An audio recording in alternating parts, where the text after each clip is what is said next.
അടുത്തതായി നമ്മൾ പഠിക്കാൻ പോകുന്നത് law of conservation of momentum. Law of conservation of momentum പറയുന്നത് when there is no external force act on the system total momentum of the system remains constant എന്നാണ്. എന്ന് പറഞ്ഞാൽ ഒരു സിസ്റ്റത്തിൽ എക്സ്റ്റേണൽ ഫോഴ്സ് ഒന്നും ആക്ട് ചെയ്യുന്നില്ല എന്നുണ്ടെങ്കിൽ അതിൽ അനുഭവപ്പെടുന്ന ആകെ മൊമെൻറ്റം എപ്പോഴും സ്ഥിരമായിരിക്കും. ഇത് നമുക്ക് പ്രൂവ് ചെയ്യണം. അപ്പോൾ ഇതിൻ്റെ പ്രൂഫ് പരീക്ഷയ്ക്ക് മിക്കവാറും ചോദിക്കാറുള്ളതാണ്. അപ്പോൾ ആദ്യം നമ്മൾ ചെയ്യുന്നത് ന്യൂട്ടൻ്റെ സെക്കൻഡ് ലോ അനുസരിച്ച് ഇത് നമ്മൾ പ്രൂവ് ചെയ്യുന്നു. ഇപ്പോൾ ന്യൂട്ടൻ്റെ സെക്കൻഡ് ലോ പറയുന്നത് എക്സ്റ്റേണൽ ഫോഴ്സ് എഫ് എന്ന് പറയുന്നത് equal to rate of change of മൊമെൻറ്റത്തിന് തുല്യമാണ്. അപ്പോൾ ഒരു ഒബ്ജക്റ്റിൽ അനുഭവപ്പെടുന്ന എക്സ്റ്റേണൽ ഫോഴ്സ് എഫ് എന്ന് പറഞ്ഞാൽ dp/dt തുല്യമായിരിക്കും. അപ്പോൾ കൺസർവേഷൻ ഓഫ് മൊമെൻറ്റം പറയുന്നത് എക്സ്റ്റേണൽ ഫോഴ്സ് 0 ആയിരിക്കണം. ഒരു സിസ്റ്റത്തിൽ അനുഭവപ്പെടുന്ന എക്സ്റ്റേണൽ ഫോഴ്സ് 0 ആയിരിക്കണം എന്ന് കൺസർവേഷൻ ഓഫ് മൊമെൻറ്റത്തിൽ പറയുന്നുണ്ട്. അപ്പോൾ നമുക്ക് dp/dt ഈസ് ഈക്വൽ ടു 0 എന്ന് ലഭിക്കും. അപ്പോൾ ഇവിടെ dt-ക്ക് 0 ആകാൻ പറ്റത്തില്ലല്ലോ. അതുകൊണ്ട് dp ഈസ് ഈക്വൽ ടു 0.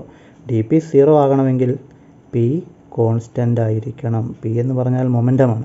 അപ്പോൾ മൊമെൻറ്റം എപ്പോഴും കോൺസ്റ്റൻ്റ് ആണ് എന്ന് നമുക്ക് തെളിയിക്കാനായി സാധിച്ചു. അപ്പോൾ ഇതാണ് കൺസർവേഷൻ ഓഫ് മൊമെൻറ്റം, അതിൻ്റെ പ്രൂഫ് സെക്കൻഡ് ലോ അനുസരിച്ചുള്ളത്. അടുത്തതായിട്ട് നമ്മൾ കൺസർവേഷൻ ഓഫ് മൊമെൻറ്റം ന്യൂട്ടൻ്റെ തേർഡ് ലോ അനുസരിച്ച് പ്രൂവ് ചെയ്യാനായിട്ട് പോവുകയാണ്. അപ്പോൾ അതിന് വേണ്ടിയിട്ട് എ എന്ന് പറയുന്ന ഒരു ഒബ്ജക്റ്റിന് പി എ എന്ന് പറയുന്ന ഒരു ഇനിഷ്യൽ മൊമെൻറ്റമുണ്ട്. അതുപോലെ തന്നെ ബി എന്ന് പറയുന്ന ഒരു ഒബ്ജക്റ്റിൻ്റെ ഇനിഷ്യൽ മൊമെൻറ്റം പി ബി ആണ്. ഈ രണ്ട് ഒബ്ജക്റ്റുകൾ തമ്മിൽ കൂട്ടിയിടിക്കുന്നു. അപ്പോൾ കൊളീഷൻ അനുസരിച്ചാണ് നമ്മളിത് പ്രൂവ് ചെയ്യുന്നത്. അപ്പോൾ ഈ കൊളീഷൻ നടക്കുന്ന സമയത്ത് ബി എയിലേക്ക് എഫ് എ ബി എന്ന് പറയുന്ന ഒരു ഫോഴ്സ് പ്രയോഗിക്കുമ്പോൾ എയുടെ മൊമെൻറ്റം ചേഞ്ച് ചെയ്യുന്നു. അതേ സെയിം ടൈമിൽ തന്നെ എ ബിയിലേക്ക് എഫ് ബി എ എന്ന് പറയുന്ന ഒരു ഫോഴ്സ് പ്രയോഗിക്കുന്നു. ഇതൊരു സ്മോൾ ഇൻ്റർവെൽ ഓഫ് ടൈമിലാണ് ഈ ഫോഴ്സ് പരസ്പരം അങ്ങോട്ടും ഇങ്ങോട്ടും പ്രയോഗിക്കപ്പെടുന്നത്. ഇവിടെ എഫ് എ ബി എന്ന് പറയുന്നത് ആക്ഷനും എഫ് ബി എ എന്ന് പറയുന്നത് ഇവിടുത്തെ റിയാക്ഷനുമാണ്. കൂട്ടിയിടി കഴിയുമ്പോഴേക്കും എയുടെ മൊമെൻറ്റം പി എ ഡാഷും ബിയുടെ മൊമെൻറ്റം പി ബി ഡാഷുമായിട്ട് മാറുന്നു.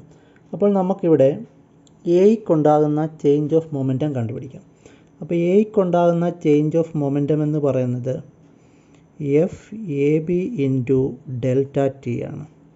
അപ്പോൾ അതിൻ്റെ ഫലമായിട്ട് എയുടെ മൊമെൻറ്റമാണ് ചേഞ്ച് ചെയ്യുന്നത്. അപ്പോൾ എയുടെ final momentum P A dash minus എയുടെ ഇനിഷ്യൽ മൊമെൻറ്റം പി. അപ്പോൾ ഇതാണ് അവിടെ ഉണ്ടാകുന്ന എയ്ക്കുണ്ടാകുന്ന മൊമെൻറ്റത്തിൻ്റെ ചേഞ്ച്, അല്ലെങ്കിൽ ഇവിടുത്തെ ആക്ഷൻ എന്ന് പറയുന്നത്.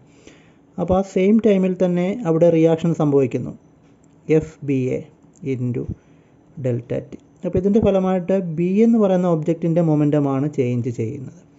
അപ്പോൾ അതിനുണ്ടാകുന്ന മൊമെൻറ്റത്തിൻ്റെ change P B dash minus P B ആണ്. അപ്പോൾ ന്യൂട്ടൻ്റെ തേർഡ് ലോ പറയുന്നത് action and reaction are equal and opposite ആണ്.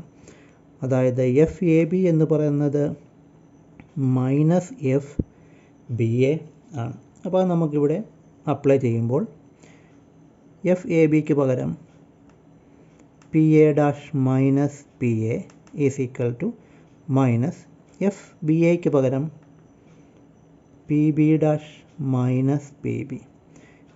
അപ്പോൾ നമുക്ക് P A dash minus P A, ഇവിടെ ചേഞ്ച് ഒന്നുമില്ല. ഈ മൈനസ് സൈനെ അകത്തേക്ക് ഗുണിക്കുമ്പോൾ minus P B dash plus P B എന്നാകും. ഇവിടെ നമുക്ക് ഈ മൈനസ് പി ബി ഡാഷിനെ അങ്ങേ സൈഡിലേക്ക് കൊണ്ടുപോകാം. അപ്പോൾ നമുക്ക് P A dash plus P B dash is equal to, ഈ പി എ ഇങ്ങേ സൈഡിലേക്ക് കൊണ്ടുവരാം, അത് പോസിറ്റീവ് ആകും, P A plus P B എന്ന് ലഭിക്കുന്നു. അപ്പോൾ ഇവിടെ P A dash plus P B dash എന്ന് പറയുന്നത് കൊളീഷൻ കഴിഞ്ഞതിന് ശേഷമുള്ള ആകെ മൊമെൻറ്റവും P A plus P B എന്ന് പറയുന്നത് കൊളീഷന് മുമ്പുള്ള ആകെ മൊമെൻറ്റവുമാണ്. അപ്പോൾ കൺസർവേഷൻ ഓഫ് മൊമെൻറ്റം പറയുന്നത് ടോട്ടൽ മൊമെൻറ്റം എപ്പോഴും കോൺസ്റ്റൻ്റ് ആയിരിക്കുമെന്നാണ്. അതായത് കൂട്ടിയിടിക്ക് ശേഷമുള്ള ആകെ മൊമെൻറ്റവും കൂട്ടിയിടിക്ക് മുമ്പുള്ള ആകെ മൊമെൻറ്റവും എപ്പോഴും ഈക്വൽ ആയിരിക്കും. അപ്പോൾ ഇത് എക്സാമിന് വളരെയധികം ഇമ്പോർട്ടൻ്റ് ആയിട്ടുള്ള ഒരു ടോപ്പിക്കാണ്. അപ്പോൾ എല്ലാവരും ഇത് പഠിക്കാൻ ശ്രമിക്കണം.